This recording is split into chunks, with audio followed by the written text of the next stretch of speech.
músicos depois, se quiser ficar tocando como fundo, vocês têm liberdade, tá bom? Eu sei que ministrar sem um fundo, para mim, eu fico meio perdido. Então, se vocês desejar, vai me ajudar bastante, tá bom? Podeis assentar, meus queridos, é um prazer poder estar aqui na congregação do Bela Vista. Quando cheguei aqui, eu me senti muito à vontade, porque cada lugar que eu vou ministrar, o pastor Júnior, eu sou ali de Campinas, congrego em Campinas, pastoreio Campinas, vai fazer 3 anos, mas em todo lugar que eu chego para ministrar, normalmente eu chego dessa forma. Eu raramente, né, Gledna, eu coloco terno e gravata. Gosto, mas eu me sinto muito à vontade, assim, eu gosto dessa forma. E quando o André me falou, ei, pode ir tranquilo, eu falei, graças a Deus, porque eu fico feliz em poder estar assim. Já estou com 38 anos, caminhando para a aposentadoria, em nome de Jesus. Daqui a pouquinho a gente se aposenta, mais uns 30 anos, eu acho, 35, e vai ser uma benção. E ontem, falando com o André, eu disse, pô, André, ele é meu amigo particular, então a gente se trata com muito carinho, muito respeito. Eu disse para ele, poxa, eu vou de manhã, o papai vai à noite, minha esposa vai amanhã, eu vou pedir a carta para congregar contigo. Eu vou lá congregar contigo, eu quero ficar lá. E daí ele deu um sorriso, eu falei, não, eu quero só congregar, que é tão bom, irmãos. Congregar é tão gostoso. Às vezes a gente fala assim, mas é bom pastorear, é bom congregar. Pastorear não é tão fácil, você tem que já partir em outra linha. Mas nessa manhã Deus tem colocado uma palavra no meu coração durante essa semana para estar aqui com vocês. Uma palavra que, antes de ministrá-la às pessoas, eu sempre digo que Deus ministra ao nosso coração. Deus, Ele começa a mexer com quem vai ministrar, Ele começa a tratar quem vai ministrar, a curar quem vai ministrar. E quando, preparando esta mensagem, Deus começou a tratar em mim, mudar em mim, transformar em mim, para que eu possa talvez transmitir 10% daquilo que Deus ministrou em mim, para fazer algo em transformação na sua vida. E se poderia dar um tema a uma mensagem, seria uma vida com propósito, pois somos planejados para agradar a Deus. Planejado para agradar a Deus, pastor, sim. Apocalipse capítulo 4 e versículo 11, ele vai nos dizer assim, Tu, Senhor, e Deus nosso, és digno de receber a glória, a honra e o poder, porque criaste todas as coisas, e por Tua vontade, elas existem e foram criadas. Então nós temos um objetivo. Qual é esse, pastor? De adorar a Deus. E uma das ministrações que eu estava ali no templo sede, até foi no aniversário do pastor Ezequiel, pastor Zeke falou algo que me chamou muito a atenção. Nós viemos a este mundo com um propósito, a qual muitas das vezes não entendemos. Questionamos a Deus o porquê congregamos aqui, o porquê moramos aqui, o porquê nascemos nessa família, o porquê vivemos nesta casa. Tudo para nós é questionamento do porquê com Deus. Talvez a gente diga assim, Senhor, eu queria ter nascido lá na casa do André, eu queria ter nascido lá na casa do fulano, porque parece que lá é melhor. Mas você foi planejado por Deus para viver nesta família, nesta casa, neste bairro, nesta cidade, nesta igreja. Aonde você trabalha é onde o Senhor te colocou para você frutificar. Você foi planejado por Deus, porque tudo é para Deus. E nesse planejamento que Deus fez para a sua história, Ele designou, Ele colocou em nós o desejo de agradar ao Senhor Jesus. Pastor, mas eu oferto, eu dizimo, eu vou ao culto, mas agradar ao Senhor Jesus não é você vir ao culto. Agradar ao Senhor é a forma como você vive. Eu anotei aqui que agradar ao Senhor é um estilo de vida. Eu decido viver para agradar ao Senhor Jesus. Porque da mesma forma que eu agrado ao Senhor, eu recebo do Senhor tudo aquilo que o Senhor designou para a minha história. Quando olhamos para a palavra, nós vamos entender que fomos planejados para agradar a Deus. Deus, ao criar o ser humano, Ele criou com alegria, com satisfação. E dar satisfação e viver para agradar a Deus é um prazer, é um primeiro propósito de nossas vidas. Nós somos filhos de Deus. Pastor, somos filhos, sim.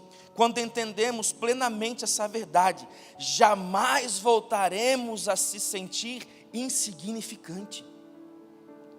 Pastor, às vezes, pastor André, eu me preocupo. Eu vivi 10 anos no campo missionário. E uma vez eu cheguei numa determinada igreja e a pessoa orava, ela dizia bem assim: Senhor, porque eu sou um verme, eu sou a pior pessoa para estar na tua presença, eu não sirvo para nada. Começou, e eu disse: rapaz, que doideira. E ele começou a dizer que ele era isso, aquilo. E daí eu comecei a pensar assim: calma aí, esse negócio assim não está certo. Porque se a palavra do Senhor diz que nós somos criados como semelhança do Senhor, então eu tenho uma identidade. Eu não sou qualquer um. Eu não sou mais um. Como assim, pastor? Você é único. Você é escolha de Deus. Você é projeto de Deus. O Senhor te fez, projetou e te colocou em um lugar para dizer assim: ó, aqui eu quero que você frutifique. Ei, estenda isso, você não é qualquer um, você é a imagem e semelhança do Criador, você foi criado para frutificar, para agradar, você tem um Pai celestial. Pastor, mas eu vivo crise de identidade porque na minha família eu não me sinto amado, eu não me sinto como parte dessa família. Mas eu tenho algo para dizer para você: existe uma casa que ela não é visível no dia de hoje, mas a palavra do Senhor vai dizer que Ele foi preparar um lugar para que aonde Ele esteja, nós estejamos também. Você tem uma casa, você tem uma moradia, você tem um lugar, você foi planejado para agradar ao Senhor aqui, porque há uma eternidade te esperando ali, há um novo amanhecer para você ali. Quando você chegar lá, vai ser diferente, lá não haverá choro, lá não haverá pranto, mas lá haverá a alegria do Senhor sobre você. Ouvindo o testemunho da irmã, eu comecei a pensar, eu disse: que sofrimento numa vida, mas na eternidade. Irmão, tem pessoas que dizem assim: pastor, o senhor tem vontade de ir para o céu? Tenho. O senhor tem saudade do céu? Eu não tenho saudade porque eu nunca fui lá. Eu só tenho saudade de onde eu já fui, mas eu tenho vontade de ir para o céu. E às vezes eu vou em igrejas e digo assim: quem quer ir para o céu? O pessoal fica meio tímido hoje em dia, mas tem que morrer, pastor. É verdade. A única forma agora é assim, irmão. Mas eu ainda entendo que o meu destino é o céu, que o meu alvo é o céu. Eu posso viver nessa vida aqui, amar essa vida, gostar dessa vida, mas eu tenho um alvo. E este alvo continua sendo o céu. Este alvo continua sendo o céu. Muitas das vezes nós falamos assim: eu quero ser isso, aquilo, aquilo outro. Eu planejei a minha história todinha, mas esquecemos de planejar e dizer: Senhor, eu quero chegar na eternidade. Eu planejei a minha história totalmente diferente do que eu vivo hoje. Meu pai era missionário, minha família de pastor, meu avô pastor, meu bisavô era pastor para tudo que era lado. Eu dizia: eu não quero isso aí não, Jesus. Fui estudar, me formei em administração, ia fazer administração pública, ia fazer pós, ia fazer tudo, estava me encaminhando. De repente Deus olha e diz assim: até hoje você viveu os teus planos, mas a partir de agora você vai viver os meus planos. E quando eu estava na melhor fase da minha vida, estava dirigindo uma boa empresa, o Senhor decide dizer assim: eu vou te tirar daqui e eu vou te levar para uma terra distante. E eu disse: tira não, Jesus, está gostoso aqui, está bom, aqui está bom demais, Aqui eu tenho tudo o que eu quero. Fazia 8 meses que tinha comprado a minha casa, tinha meu carro, minha moto. Sempre gostei de pegar moto, sair viajar, gostava. Daí o Senhor diz: a partir de hoje você vai viver os meus planos. Eu saí de Camboriú, tocava na orquestra, achava que estava fazendo tudo bom. Pegava o meu trompete, ia para a igreja, dizia: rapaz, estou fazendo a obra de Deus, está tudo bom. E o Senhor me tira dali e me leva para o interior de Urubici. E me deu uma igreja para cuidar como missionário com 4 pessoas. E ali eu comecei a entender o que é a obra do Senhor Jesus. Já são 12 anos. Fui trabalhar com meu pai se jubilou. À noite ele vai estar aqui, 72 anos, é mais jovem que eu. Não é, André? Está mais novo que eu, nunca vi daquilo. Daí ele diz: meu filho, eu vou passar a presidência para ti. Eu falei: pois é. Daí Deus fala comigo, diz assim: meu filho, não é tempo ainda. Eu falei: pô, mas eu estou na fila. E Deus fala comigo: não é tempo. E eu digo: Senhor, eu entendo que o tempo está nas tuas mãos, porque o Senhor me planejou, me projetou para te agradar. Daí vim para São José. Encontrei o André, eu disse: Senhor, tanta gente boa, tantas pessoas tu podia colocar no meu caminho. Mas Deus não me deu um companheiro de ministério. Me deu uma família que são meus amigos de verdade, que eu tenho certeza que oram por mim como nós oramos por eles. A Gledna, nossa família, tem um carinho. Mas voltando ao texto,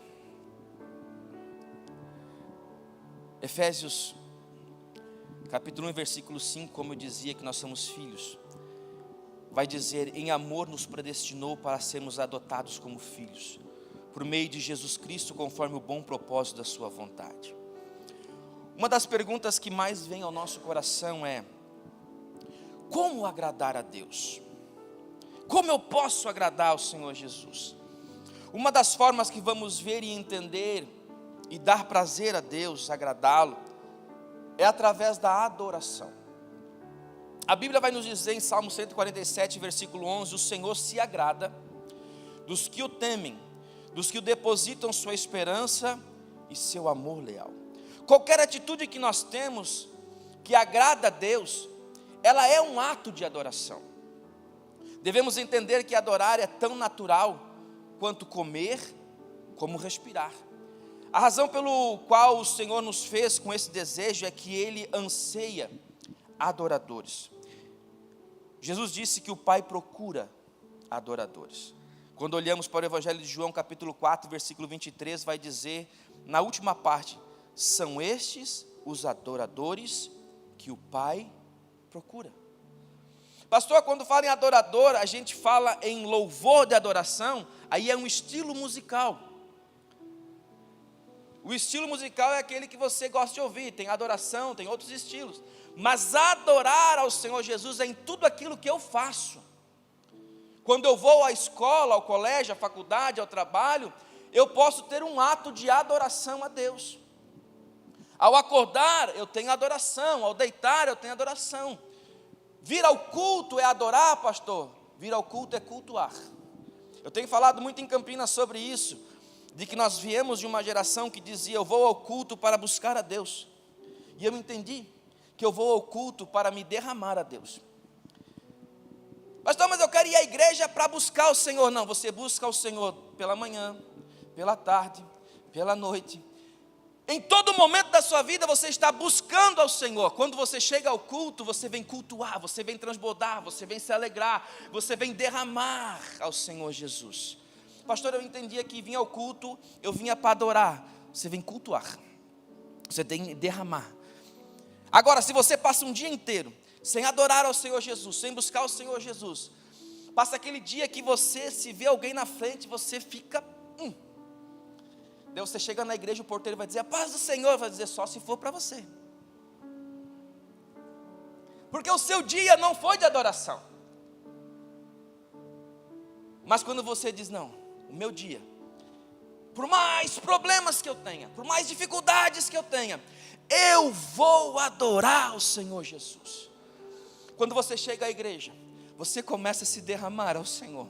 O louvor fica gostoso, a palavra do pastor fica abençoada, a oração que você dedica, você se entrega. Porque às vezes a gente vem na igreja e diz assim: rapaz, hoje o culto parece assim que estava terrível, o louvor não funcionou, o som deu eco, as coisas parecem que estava tudo terrível. Não é a igreja, é eu e você, que passamos um dia inteiro sem adorar o Senhor Jesus. Agora, quando eu digo eu vou adorar ao Senhor Jesus no dia, eu chego no culto. Como eu estava lá no campo missionário, que tinha 4 pessoas, tinha um irmão que ele só sabia fazer dó, ré, mi. Todo o hino era o mesmo ritmo. Ele dizia: pastor, eu posso tocar? Eu dizia: toca, meu filho, toca. Ele dizia: tá bom? Eu dizia: maravilhoso. Quando ele parava de tocar, o bezerro gritava: eu dizia: esse é o contratempo.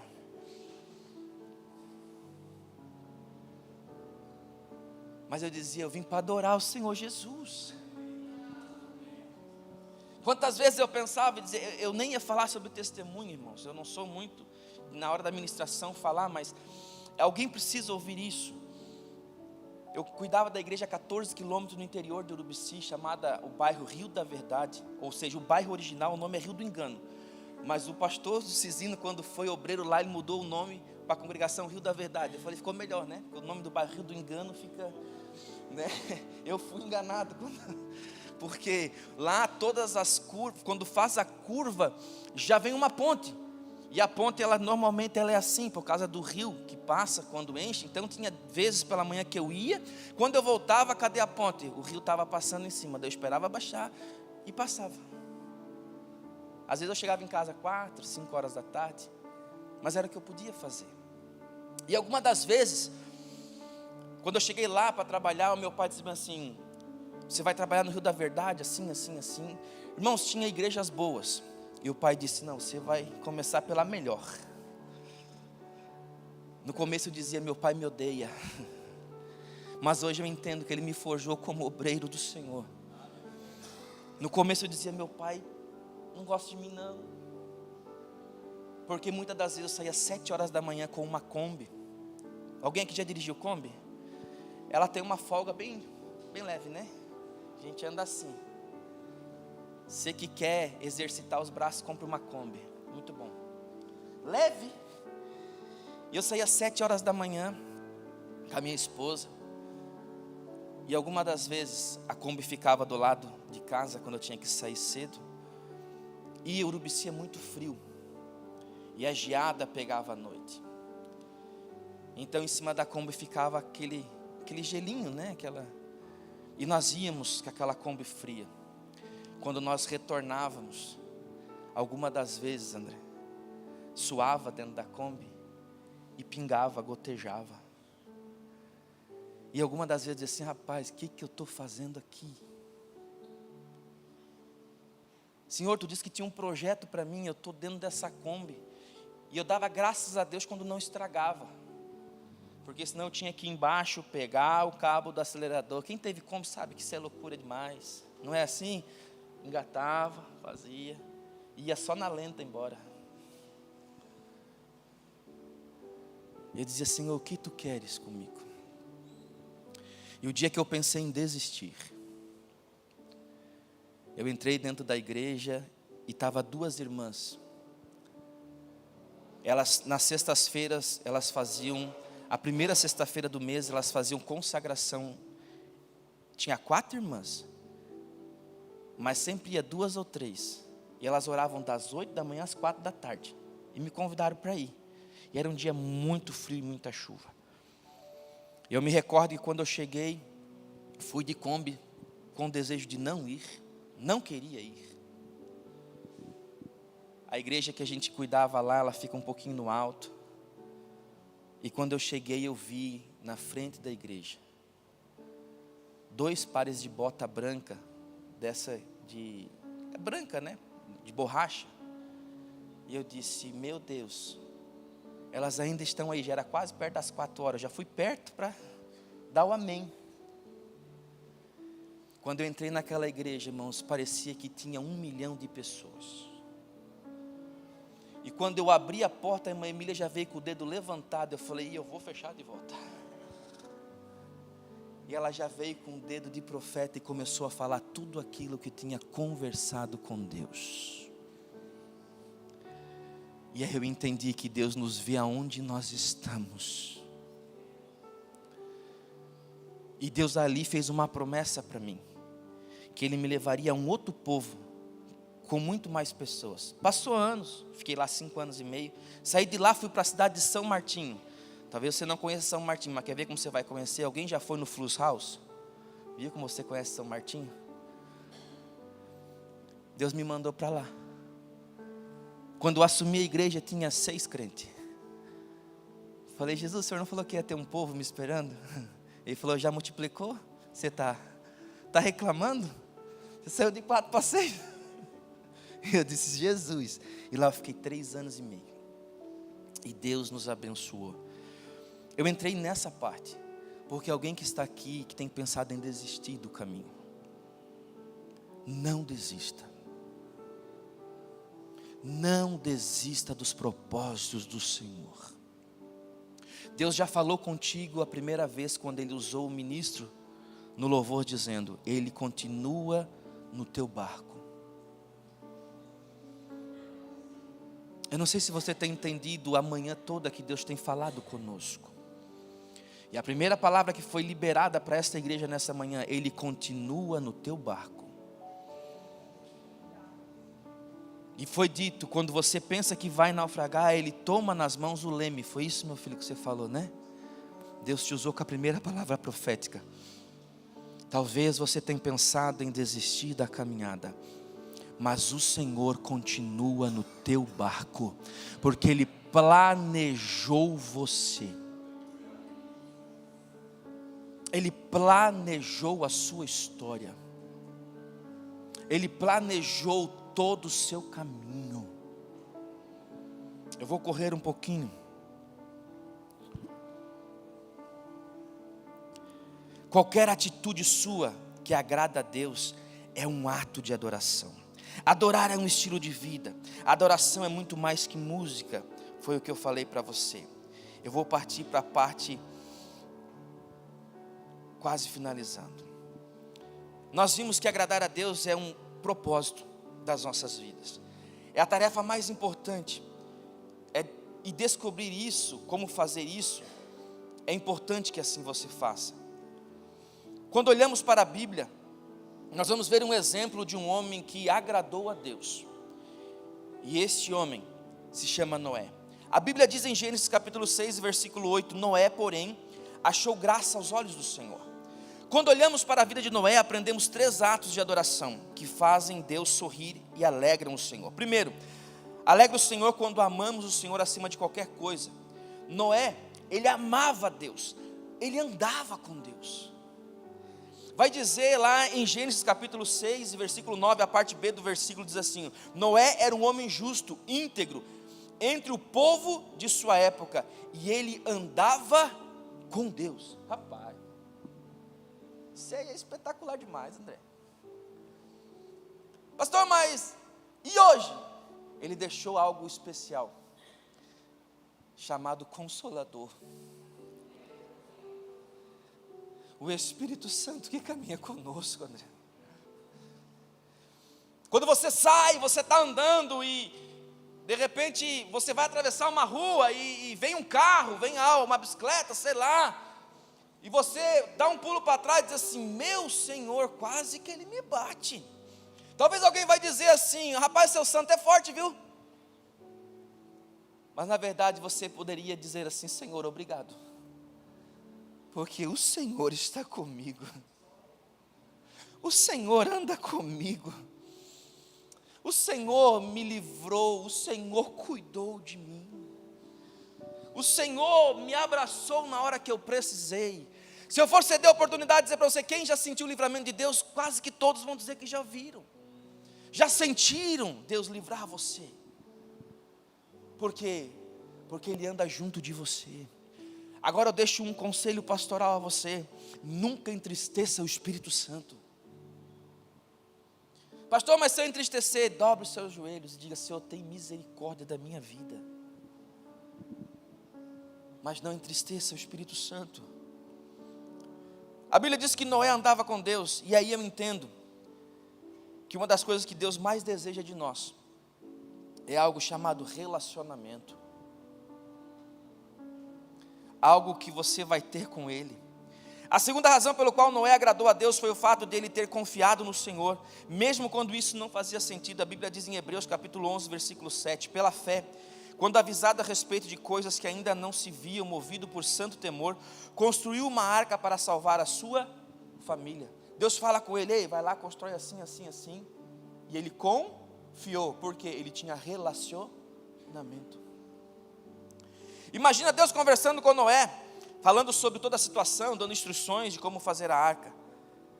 Se formos analisar, quando Deus fala com Noé, podia ainda surgir 3 problemas que poderiam despertar dúvidas em Noé. Primeiro, Noé não conhecia a chuva.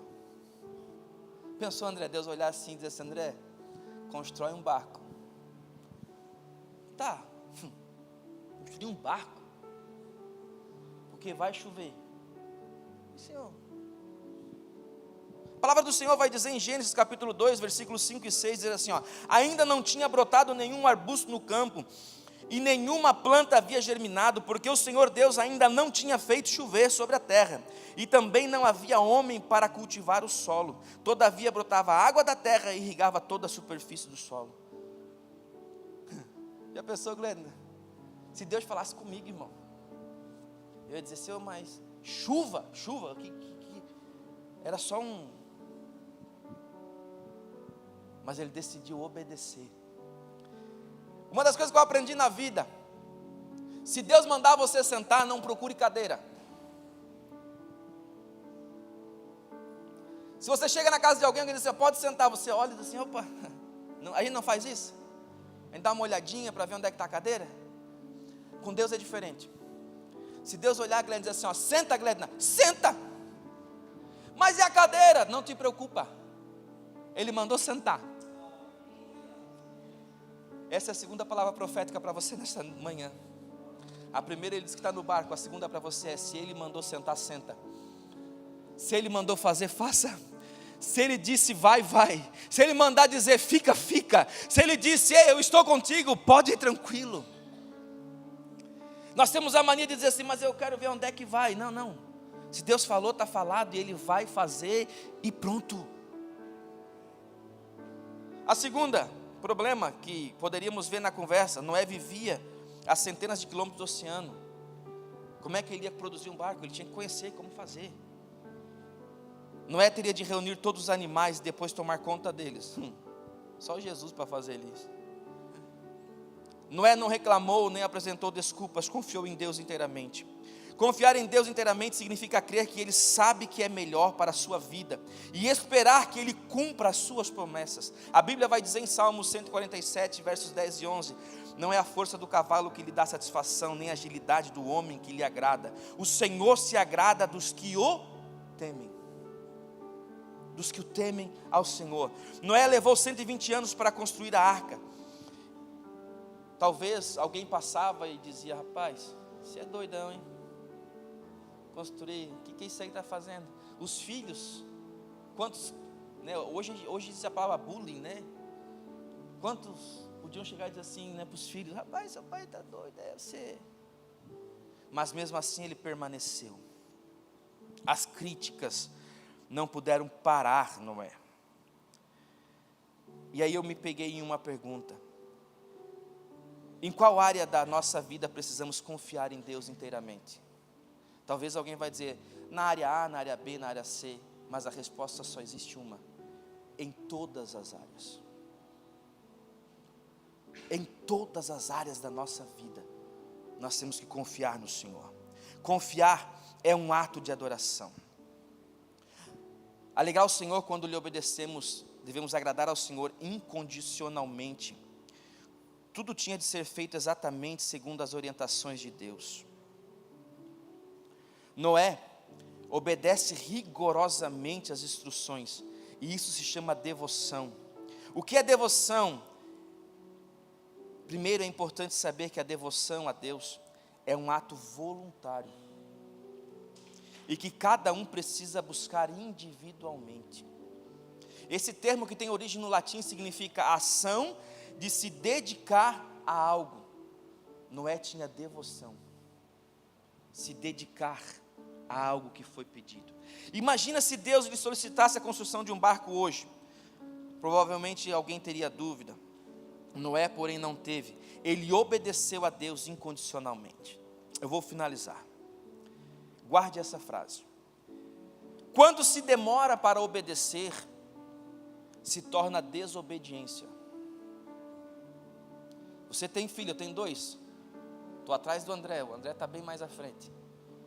Eu tenho um de 7 e um de 11 meses. Quando você fala, Luquinha, faz isso aqui, ele diz, já vou. E ele demora, ele está desobedecendo. Então guarde isso, quando se demora para obedecer, se torna desobediência. A compreensão pode até esperar, mas a obediência não. A obediência imediata lhe ensinará mais sobre Deus que uma vida inteira de discussões. Devemos agir mesmo sem entender. Muitas das vezes queremos escolher quais ordens obedecer. Fazemos uma lista das quais gostamos e as quais vamos obedecer, enquanto deixamos de lado o que consideramos absurdos. Obediência parcial é o mesmo que desobedecer. A obediência incondicional é realizada com alegria e com entusiasmo. Qualquer ato de obediência é também um ato de adoração. O que temos feito para agradar a Deus? Eu vou ao culto, amém. Eu faço parte do grupo A, do grupo B, do grupo C, amém. Mas isso é você entrega. Agora, quando nós saímos daqui para casa, o que eu vou fazer para agradar a Deus? Como será a minha tarde? Como será a minha noite? Como agradar ao Senhor? Adoração é um estilo de vida. Obediência a Deus também é um estilo de vida. Eu quero que você reflita sobre isso. O que temos feito para agradar a Deus? Eu quero orar por você. O que nós estamos fazendo na nossa semana? Como eu estou procedendo durante a semana? Como eu estou procedendo dentro da minha casa? Como eu procedo com os meus colegas de trabalho? Como eu procedo na roda dos meus amigos? Quando eu estou em conversas, como eu procedo? Quando eu estou com o celular na mão, como eu procedo? Quando eu estou à frente de um computador, como eu procedo? Como é que eu trato os meus funcionários? Como é que eu trato os meus amigos? Será que eu estou agindo de uma forma que eu agrado a Deus? Posso orar, André? Vamos colocar em pé. O Jonathan, quando falou para mim, ele falou assim, traga uma palavra pastoral. Eu falei, logo eu.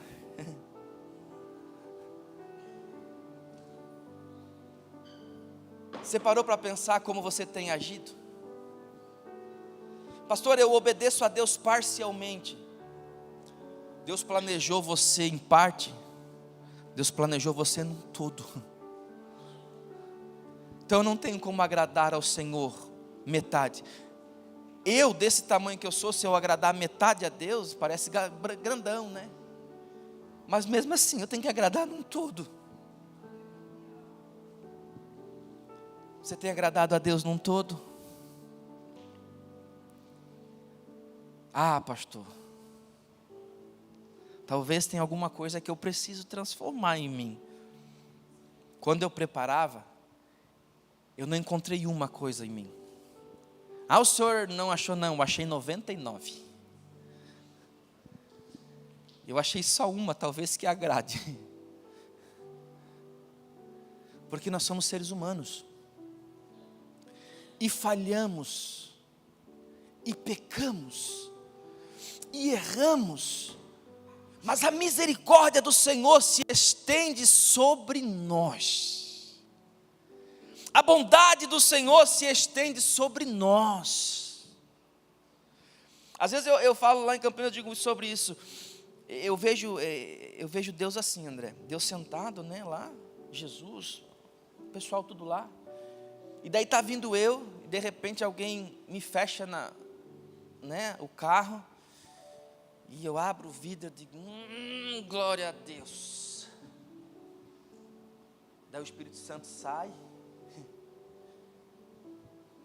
E eu digo, o que eu fiz, meu Deus do céu? E às vezes até um irmão da igreja. Daí o irmão abre o vidro e diz, Pai do Senhor. Eu digo, glória, aleluia. Amado. Já aconteceu contigo, tenho certeza. Ele disse, querido, me perdoa. Me perdoa. Estava num dia ruim. Era domingo de manhã, queria. E o Espírito Santo chega e... Daí você diz, Senhor, me perdoa, tem misericórdia, Senhor, me perdoa. Daí eu vejo Jesus chegar ao Pai, André. Coisa de doido. Diga assim, Pai, o Júnior, o senhor viu, né? Vi. Eu não aguento mais ele, toda hora. Pois é, Pai. Mas perdoa ele. O Senhor me enviou para morrer. Aqui, olha minhas mãos, eu morri para que o Senhor perdoasse ele. E eu olho Deus olhando, dizendo assim, filho, seja perdoado. Eu vim dizer para você, liberar uma palavra profética para você. Chega de você viver pensando naquilo que você errou, pecou, falhou, que você carrega uma vida inteira dizendo, será que o Senhor me perdoa? Eu tenho uma palavra para você. A partir de hoje o Senhor lança isso no mar do esquecimento, e você começa a ter uma nova vida com Deus. Você começa a ter uma nova vida com Deus. Chega de viver carregando mochilas de um passado. Tem pessoas que se martirizam, mas eu cometi isso, aquilo, será que Deus me perdoa? Ele morreu numa cruz do Calvário, para que você tenha vida e vida em abundância. Ele morreu para que você tenha vida e vida em abundância. Chega de uma vida de derrota, chega de uma vida de tristeza, chega de uma vida dizendo eu não tenho, eu não posso, eu não consigo. Ele morreu para você ter vida. Ele morreu para que você tenha vida. Não viva mais num passado. Olhe para frente e veja o que o Senhor tem para a sua história.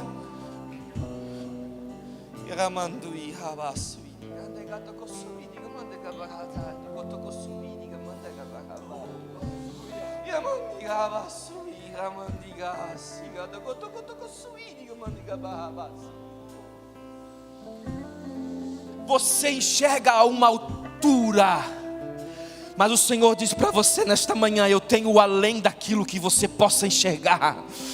Os seus olhos chegam até um tiro de metragem, mas o que eu tenho para você vai além disso que você vê, vai além da história que você imagina. O que eu tenho para você é algo grandioso, é algo que aos olhos você não enxerga, porque se você enxergar, você não vai acreditar o que eu tenho para a sua história. Mas o que eu tenho transporta, vai longe, chega a lugares que você não possa imaginar, porque Ele tem compromisso com a sua história. Ele tem compromisso com a tua geração. Ele tem compromisso com a tua casa. Você só está aqui porque Ele tem compromisso com você. E algo que eu tenho dito dentro da minha casa é: Senhor, eu quero profetizar sobre a minha geração. Eu quero profetizar sobre a minha geração.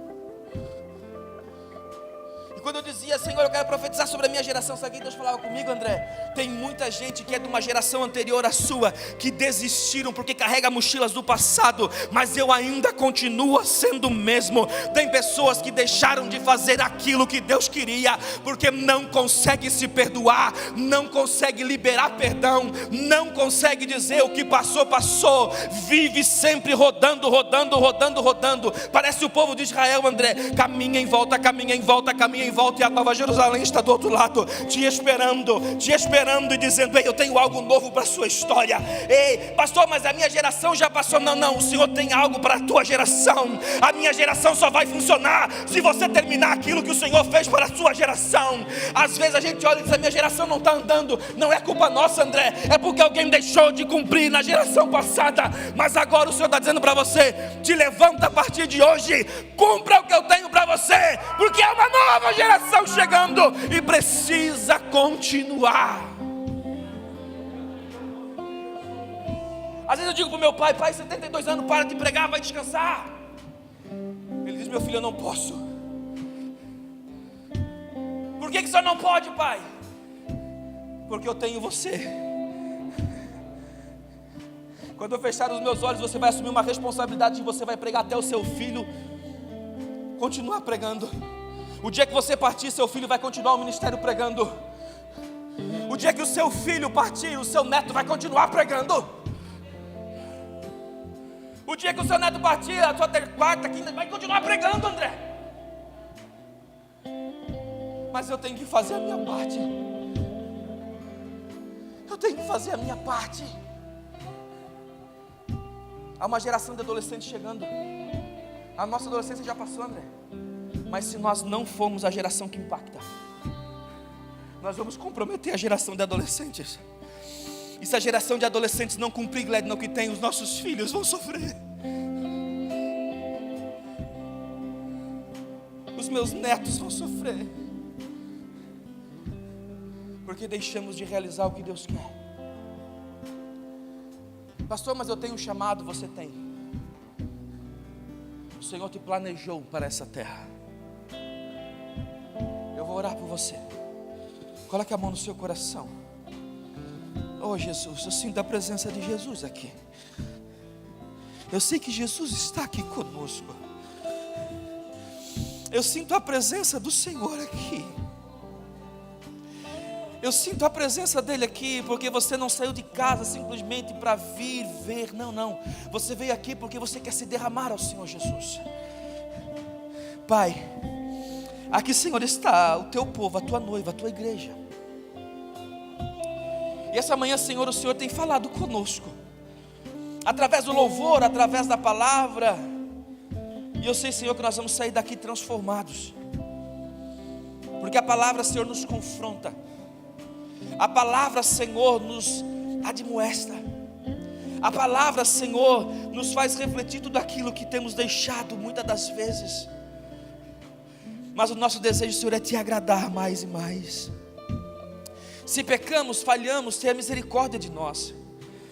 Porque somos seres humanos e somos falhos todos os dias. Mas que a tua bondade nos alcance nesta manhã. Que a tua misericórdia nos alcance nesta manhã. Se for do teu querer, Senhor, tu podes trazer cura, Senhor, em corações nesta manhã. Pessoas, Senhor, que já pensam em desistir porque o tempo passou. Mas tu és o dono do tempo. O tempo está nas tuas mãos. Tu és o dono da igreja, tu és o dono desta cidade. Ministra sobre nós, Pai, um bálsamo nesta manhã. Um bálsamo de cura, de renovo. E se formos, Senhor, falhar, o Senhor nos alerta. Mas se pecarmos, tenha misericórdia das nossas vidas. Pois hoje é o primeiro dia da semana, Pai. E nesta manhã nós estamos aqui dedicando a manhã a Ti. Dedicando, Senhor, o primeiro dia da semana a Ti. E eu tenho certeza que os demais dias serão abençoados. Abençoa o pastor André, a pastora Gledna, que está à frente desta igreja, como sacerdotes Teu neste lugar. Usa-os cada dia mais para abençoar, Pai, a Tua noiva, porque a noiva é Tua, em nome de Jesus. Amém.